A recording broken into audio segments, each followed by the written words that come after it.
Hey everybody, Captain B-Nard back here with another Wi-Fi battle. Today we have week 6 of the BHDL3 Draft League, and that is going to be against Rolder, an individual who we've played once before, so this is our second match here on Scarlet and Violet. The first one was all the way back in the BHDL1, so yeah, we're going to go ahead and get this battle on its way here. And search... And so there we go. IGN Frisk as last time. So let's see what he has this week. He's got the Skarmory. He's got the Hippowdon. He's got the Raging Bolt. He's got the Tatsugiri. He's got the Iron Boulder. And he's got the Rabombi. Okay, so, basically what I was expecting here, I am mildly surprised to see the Tatsugiri, but not super surprised. Everything else I kind of expected, so whether or not we can do anything about it is a different story, but I kind of had a plan going into this match, and that was to lead with the Rotom, and I don't think anything we see here, I don't know if anything we see here changes that math, so I'm just going to go ahead and make that call.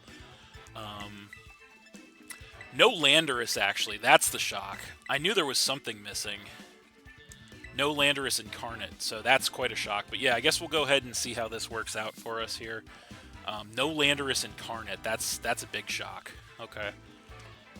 So, but yeah, we'll see how this works out. Hopefully we can make it happen here against this this team. All right. So it looks like he is going to go ahead and lead with the Hippowdon, kind of as expected, as we lead with the Rotom. So, of course, this thing is going to go ahead and get the Sandstream, yep, as I thought, to make the Sandstorm set up on the battlefield. Now, we have a little bit of a choice here, because he does actually... I could go straight for the Hydro Pump to try and take this thing out. Unfortunately, he does have the easy switch with the water immunity into the Tatsugiri, which is a problem. So I'm not 100% sure how I want to play this, to be completely honest. We are choice specs, so we know we're going to get locked into something here. I don't want to just straight up switch against this thing. I kind of want to get damage on this thing, so I kind of, in a way, I kind of want to go for a choice specs Hyper Voice. He has no Pokemon that resist it. I guess he has the Iron Boulder, but he wouldn't bring that in. Let's just do that and see where that gets us. Let's go Choice Specs Hyper Voice here. So he does switch. He probably does switch to the Tatsugiri to try and catch the water move. It is going to be, I think that is the, yep, it is the Tatsugiri. So we get a Choice Specs Hyper Voice on this thing. Doesn't do a ton of damage, honestly. Takes him down by about a third. He is going to take some Sand Chip. We are also going to take some Sand Chip there. I feel like we kind of... how do we want to play this? I really don't want to just straight up switch against this thing, because I don't want to give it an opportunity to set up. But I think our best play here is actually just to straight up switch to the Ninetales, actually. Just in case he goes for Dragon Move. Now, unfortunately, this is one of his Terra Captains, so he could easily Terra in this situation, which would be devastating, obviously. So, does he Terra early is the question, though. I mean, we could stay in and hit this thing with another Choice Specs Hyper Voice for massive damage, but I don't want to give this thing free reign to set up. You know what? We kind of want to get the Sand off, but at the same time, I don't want to switch Ninetales in because this is a Terra Captain. It's a tough one. Let's switch. Let's switch to Ninetales. I hope he doesn't predict this and try to Terra. But yeah, we'll switch to Ninetales just to erase the sand with the snow. Hopefully he doesn't predict this. So we get the snow to replace the sand. That's good. He goes for a normal type Terra Blast. Does do some chip damage to us, but not a ton. So now we're in an interesting situation because obviously we know this thing has Terra Blast. We might as well write it down. So he obviously could Terra here. Now we know we should outspeed this thing unless he's choice Scarf, which, you know what, I'm not even 100% sure he would outspeed us even if we're not choice Scarf. So this is a tough decision actually because he could be choice, but I feel like we still outspeed him even though he's choice. If he is choice Scarf, I still feel like we outspeed him. He could be choice and then Terra into something. That would be bad news. I don't want to lose Ninetales. You know what? Let's just try to get the Aurora. No, he could switch. Let's just Moonblast. Let's see what he wants to do. He does switch. Okay, so he could be switching into the Hippowdon to try and get a free switch into the Aurora Veil. He goes to Hippowdon, yeah, so I kind of figured that was coming. He goes again and gets the Sandstream. Create the sand once again. We go for the Moonblast. Does nothing to this thing. Does pretty much nothing to this thing. We do get some chip damage, though, as we take some sand chips. So that's probably a maximally specially defensive Hippowdon by the way that took that Moonblast. We don't see leftovers, so obviously it's going to be Smooth Rock. He probably just goes for a Stealth Rock here, more than likely. So I think our play is probably going to be to go to Scissor. So we're just going to go to Scissor here. We have to preserve Ninetales because it is our way to eliminate the sand with the with the snow. So we're gonna go Scissor. He does just go for a Stealth Rock, get the hazards up. Now we can defog those with Scissors if we have to, which is good. But he does have Stealth Rock. We should make a note of that. So Stealth Rock is up. So the only bad news about this is there are Pokemon that he can switch into that we can't really do much to with Scissor. We could go for a knockoff here. That's pretty safe at this point, so I think we're just going to go knockoff and see what he wants to do. He actually does stay in.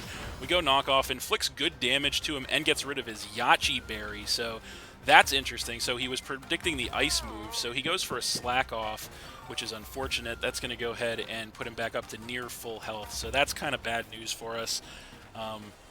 So he's got Stealth Rock and Slack Off. Okay. He has no item, so that's good to note. But yeah, he was prepared for the Ninetales to take an Ice move with that Yachi Berry. I don't want to keep the Stealth Rock up. I'm not sure what this thing is really going to want to do to us here, but I think we're just going to defog. We just want to get the rocks off the board. He actually stays in. We do go defog, which is going to go ahead and blow the rocks away, which is good, as he is going to go for an Earthquake. So he does Earthquake. That does do some pretty decent chip damage to us, unfortunately. And unfortunately, we really can't 1v1 this thing with Scissor because he has the recovery. So I think we have to switch out. Now the question is, what do we switch into on this thing? He probably just goes for the Stealth Rock to get the hazards back up again. I want to, as much as I want to go into Ninetales, I mean, if he does Earthquake again, that could be disastrous for us. But I feel like our play is to go to Ninetales here. So that's what we're going to do. We're going to go to Ninetales to get rid of the sand. He probably just goes Stealth Rock here. I mean, he could attack us, which would do damage, but we do get the defense boost thanks to the snow. So we come in with Ninetales, erase the sand with the snow, which is what we need. He does go Stealth Rock, get those back up. So this Hippowdon's definitely going to be a huge problem for us this game. I can say that with confidence. Now the question in this situation is, what do we do? So I feel like he doesn't stay in here because he doesn't want to catch a Blizzard. I kind of want to take this chance to go for the Aurora Veil because that seems like it could be pretty important. But at the same time, if he over-predicts, that could be big for us if we could hit this thing with a Blizzard strong. So Blizzard should do pretty decent damage to just about anything he wants to switch in here, so that's the other factor. So I kind of want to just Blizzard here. So yeah, let's just Blizzard and see what he wants to do. So he actually does stay in. We go for the Blizzard. It's not quite enough to take him out, unfortunately. He's packing Iron Head, goes for it, and takes us out. So that's really unfortunate. So the Hippowdon takes us out with an Iron Head, and we go down to 5. So that's really unfortunate. That sucks. So we lose Ninetales and we go down to 5. So that's bad news. How do we respond to that? What do we do? What do we do? What do we do?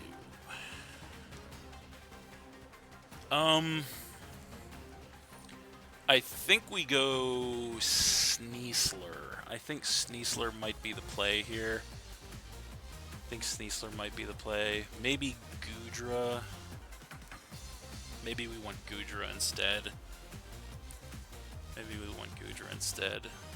Goodra or Sneasler. Let's go Goodra. Yeah, let's go Goodra. So we're going to go Goodra. We know we should outspeed this thing for sure. So we do take the Stealth Rock damage. I feel like he probably doesn't. He either stays in and sacks this thing off at this point, or he switches. Either way, I think we just Ice Beam here because we don't want this thing to get any sort of momentum. So we're just going to Ice Beam here. So he does stay in. We go for the Ice Beam, and we do take the Hippowdon out with the Ice Beam. So that's positive. So Hippowdon is down, and he goes down to 5 Pokemon. So there is no more weather this game. We successfully got rid of his Sand Setter with the snow being up, with the sand being down. So that's positive. We get some HP back with the leftovers as well on the Goodra. So we will see what he wants to bring in response to that. It is unfortunate that we lost Ninetales there without getting an Aurora Veil up, but we're going to just hopefully have to try and see if we can work with it. We'll see what he wants to bring in now in response to face the Goodra. It is going to be... Okay, it is going to be the Raging Bolt. Okay, so the Raging Bolt is in. I feel like now is our time to pop our Terra, to be completely honest, because I don't really want to just hard switch anything into this thing. So, you know what, we're going to do it. We're just going to go ahead and Terastallize into a Fairy type, giving ourselves a valuable Dragon immunity. I doubt he goes for an Electric attack here.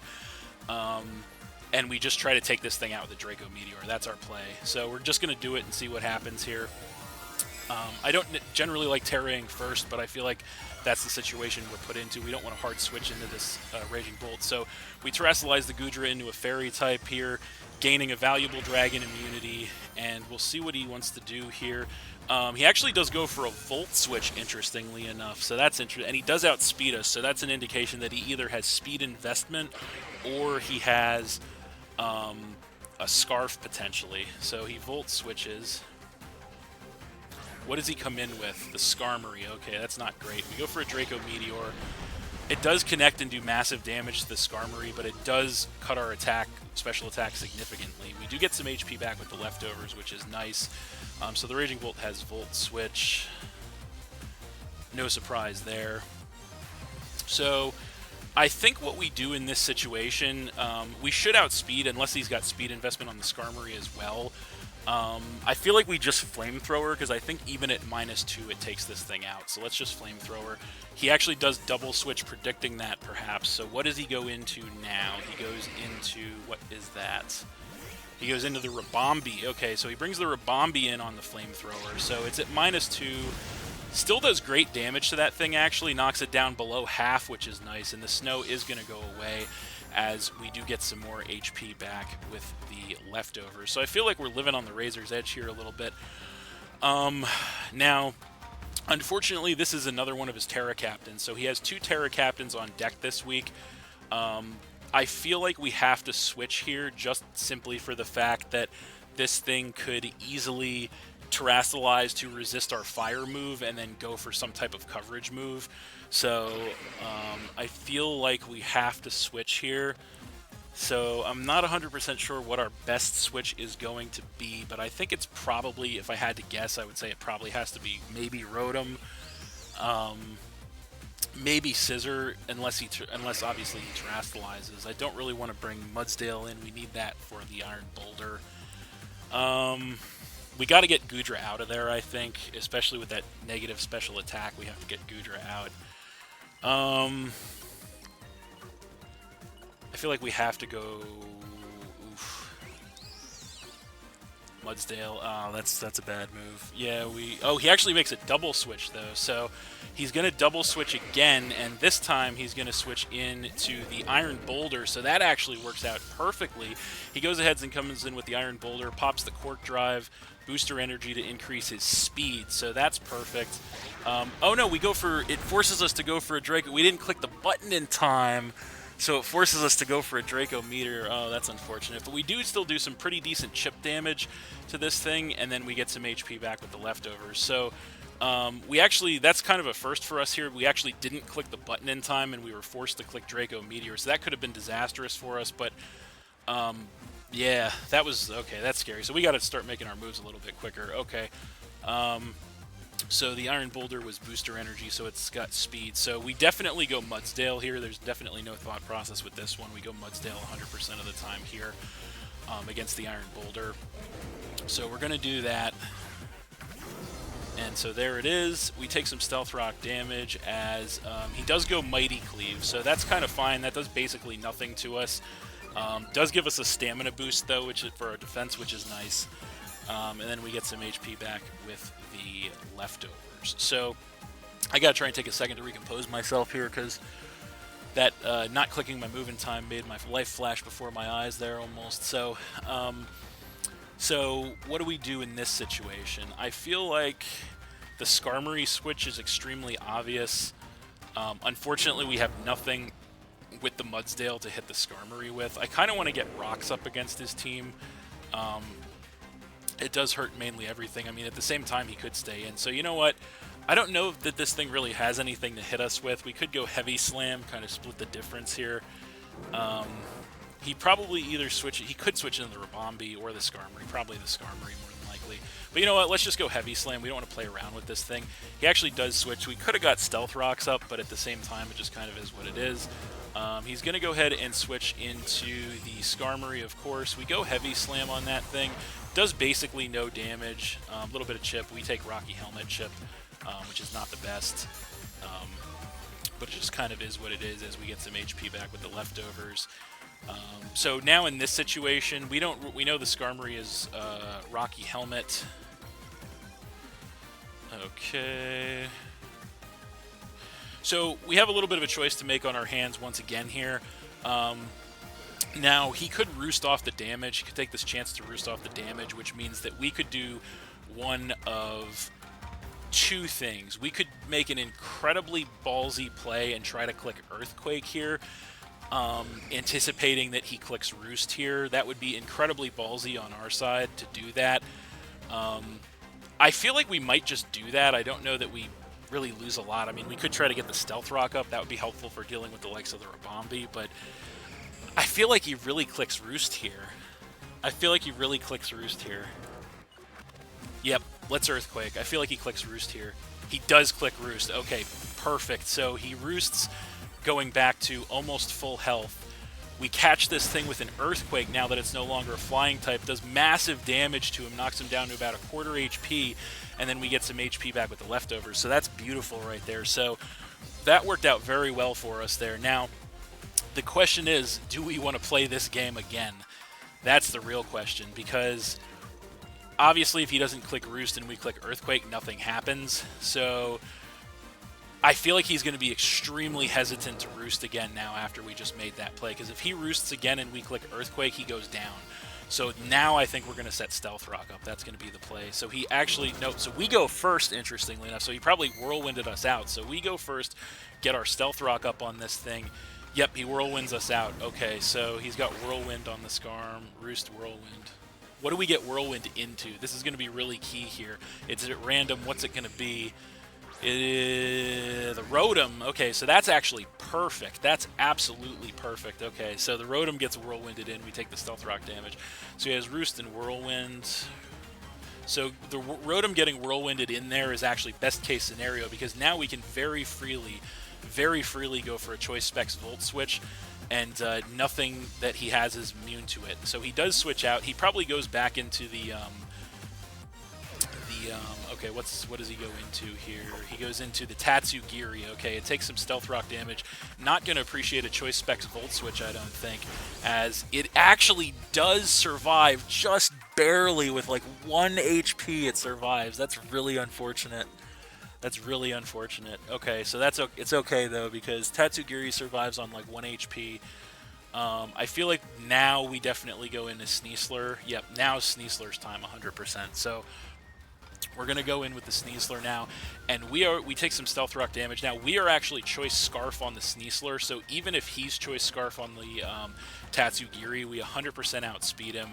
I feel like U-turn's the play here because he very easily could just switch into the Skarmory. So I feel like U-turn is definitely the play here. So yeah, we just U-turn here. We definitely just U-turn here. So he does stay in. We go U-turn. It does knock the Tatsugiri out, knocking him down to 4 Pokemon. So that's pretty incredible for us. We may have revealed that the Sneasler is Scarf, because if the Tatsugiri was Scarf, then obviously he would probably know that we're Scarf. So now the question is, what do we bring in on the empty battlefield? And I feel like we either go for Mudsdale or Goodra, I think, because they both have the HP recovery and they're going to take Stealth Rock damage. Now, the problem with going into Mudsdale is that pretty easily baits the Skarmory back in, and so we don't want him to be tempted to roost that damage off. If we go Goodra, that kind of, what does that bring in? That probably brings potentially the Raging Bolt in, potentially probably the Iron Boulder. So you know what? We're going to go Goodra here. I think that's the correct play in this situation is the Goodra. So we're going to go ahead and bring Goodra back in on the pivot. We do take the Stealth Rock damage and then gain the HP back with the leftovers. That is the only bad thing about knocking the opponent's Pokemon out with a pivot move, is that you have to show first, so then he gets to choose a matchup accordingly. So it's probably not going to be the Skarmory or the Bolt. It could be either the Rabombi. It's probably going to be the Iron Boulder if I had to guess, as that definitely matches up better. It is going to be, it is the Iron Boulder. Okay, so that thing comes in, it takes some Stealth Rock damage, and we 1,000,000% switch to Mudsdale here every time on this thing. There's no thought process. We switch to Mudsdale every time on this thing, because I don't know that this thing can do much to Mudsdale. So we're going to come in with Mudsdale. We do take the Stealth Rock damage, as he does go for the Mighty Cleave once again. So that is going to do some chip damage to the Mudsdale. Actually does knock us below half. But then we go ahead and get a Stamina Defense boost and as well some Leftovers recovery, putting us a little above 50%. So I feel like we definitely just Heavy Slam here. I think we Heavy Slam. We could Roar, because I feel like he probably doesn't stay in here. So we actually could Roar. Because he probably comes in with the Skarmory. If I had to guess. So I kind of want to Roar, because I feel like he doesn't stay in here.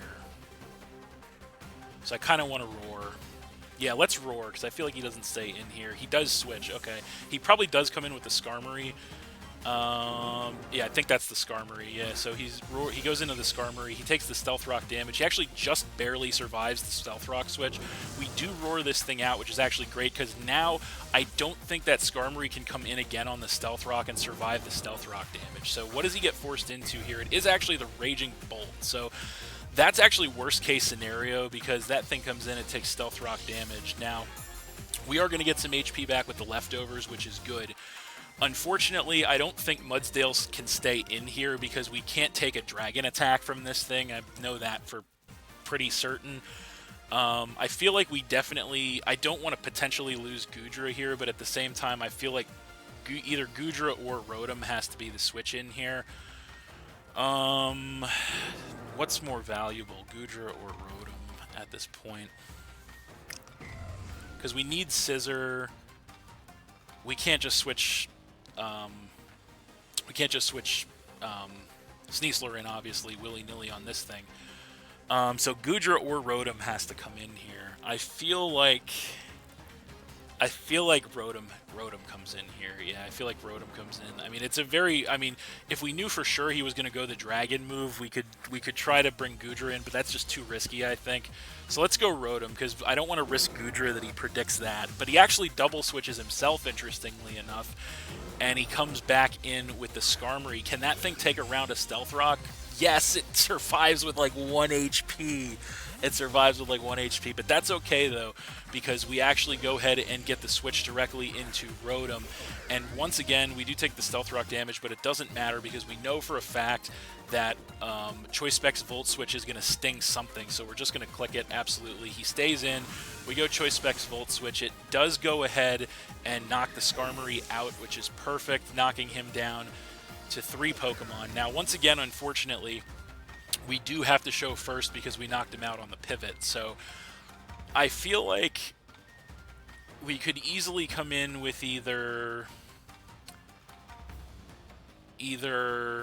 Mudsdale or the Sneasler, one or the other. I kind of want to do Sneasler. but I kind of want to do Mudsdale too, because if we do Mudsdale, that kind of baits in the Raging Bolt probably. If we do Sneasler, what does that bait in? Probably the Raging Bolt. So either way, he probably comes in with Raging Bolt. We could do Goodra. I don't think that baits in the Iron Boulder. Let's do Sneasler. Because if he comes in with the Raging Bolt, then we can hard switch, and if he comes in with either the Rabombi or the Iron Boulder, we could U-turn out. So we do take the Stealth Rock damage there, and he does now come in with the Rabombi. Okay, so I am pretty sure he takes a bunch of Stealth Rock damage, just barely survives it actually. Now, I'm pretty confident that he brought this thing in because he's ready to Terra. I think that's the only reason he would have done that. This is his last remaining Terra Captain. Now, I think we definitely U-turn here because we don't obviously know what he's going to Terra into. So he could go Terra Steel, which means a Dire Claw would do nothing, and then we lose Sneasler. So let's U-turn. Let's play it safe here. We're ahead. There's no reason to be risky. He actually doesn't Terra. We go U-turn, but it actually is enough with a critical hit to go ahead and knock that Rabombi out and drop him down to just 2 Pokemon, which is incredible. So he didn't expect the Scarf, but he certainly knows that we're Scarf now as the Rabombi goes down. I don't know if that crit mattered or not, but we did get it, which is pretty huge. But now we have to decide what we bring in on an empty battlefield. He's got the Raging Bolt and the Iron Boulder left, so you know what? I think we just go into Rotom here. I think that's probably our play, is we just go into Rotom. So yeah, that's what we're going to do, because Rotom gives us the most options, I think. So we come in with Rotom, we take more Stealth Rock damage, unfortunately. And now he's going to go ahead and come in with the Raging Bolt. So he comes in with that, takes some Stealth Rock damage. I feel like we don't switch out against this thing, even though Rotom can't really do much to this thing. The way he's been playing this thing, I feel like it's probably choice. So I feel like, in a way, I kind of want to trick him, but at the same time, I don't know, because the way that he's playing this, it feels like it's choice, which means we don't really have to worry about him setting up. But at the same time, if it's not choice, that could be devastating. So let's trick him. Let's go for the trick and see what he does. He does go for a Thunderclap, interestingly enough, but it fails because we go for a trick. So he was choice, I think. What are we going to switch him into? So what are we going to do here? So we give him choice specs. We get an Assault Vest. Okay, so that's interesting. So that is extremely interesting turn of events. Okay. So I think at this point, we just go Hyper Voice to chip him. I think that's the play. So he does go Draco Meteor, so he locks into Draco Meteor to take us out. Okay, that's kind of fine. So he had Volt Switch, Thunderclap, and Draco. So we do lose Rotom there, and we go down to 4, but that's actually kind of fine, because now we very freely go into Goodra, because we know that he's choice specs locked into Draco Meteor. So we very freely come into Goodra here. We do take the Stealth Rock damage. Now he has no choice but to switch at this point, which means that we get an attack or a substitute. I feel like the attack is more important. So we just go Draco. I think there's no reason not to. So we're just going to go Draco. He obviously has to switch out because he's choice specs locked. and he switches into, obviously, his only other Pokemon, the Iron Boulder. That thing comes in, it takes some Stealth Rock damage. We go for the Draco Meteor. We don't miss, thankfully. Draco Meteor takes the Iron Boulder out, knocking him down to just one Pokemon, which is incredible, as Goodra is going to get some more HP back with the leftovers. So his last Pokemon here is going to be that Raging Bolt, and that Raging Bolt is Choice Specs locked, which means that it is going to have to choose a move right now to lock itself into. So he comes in with that, he takes some Stealth Rock damage, and so there's no reason for us to play any guessing games here against this thing with the Goodra. I think our play 100% of the time here is honestly just to switch into, I think, Scissor. So, because we want to see what he choice locks into. It's got to be an electric move because Goodra's on the field, so I guess we could have come in with Mudsdale. So I guess, yeah, the Scissor switch was kind of unnecessary there, but yeah, we do switch out there with our -2 special attack, and we switch into the Scissor. So there it is. We take some Stealth Rock damage. This is basically a fodder switch just to see what he locks himself into. It's actually Weather Ball, so he's packing Weather Ball, does some chip damage, not a ton. And now we just click close combat with the Scissor. We know he's choice locked into Weather Ball. Can we take one with Scissor? Yes, we survive with 11 HP. We go for the close combat, and it is enough to go ahead and take out the Raging Bolt. And we do take some Life Orb recoil damage there. Scissor actually goes down on the Life Orb recoil damage. I almost forgot about that. But off of that attack, that is going to be game. So we are going to win that one, actually 3-0 against Frisk. But that was a really solid match. Highly competitive game there. All-around good one. No doubt about it. And so, yeah. Gonna go ahead and let that go through. And so, yeah, pretty intense one there for us, but we were able to pull through, getting a 3-0 victory there. And with that, ladies and gentlemen, again, I can't believe I'm about to say this, but with that, the Philadelphia Pidgeys now advance to a 6-0 record here in the BHDL3. I can hardly believe it, quite honestly. It's been a crazy ride for us so far, and there's still a lot of league left to play, but of course I am going to reserve my full thoughts on this game for the weekly recap and preview video. So, but that's it for this one. Thanks for watching again, everybody. Hope you all enjoyed. Please hit that like button, leave a comment, and/or subscribe if you did enjoy, and stay tuned for more new battles in the future. So, that's it, and we'll see you next time.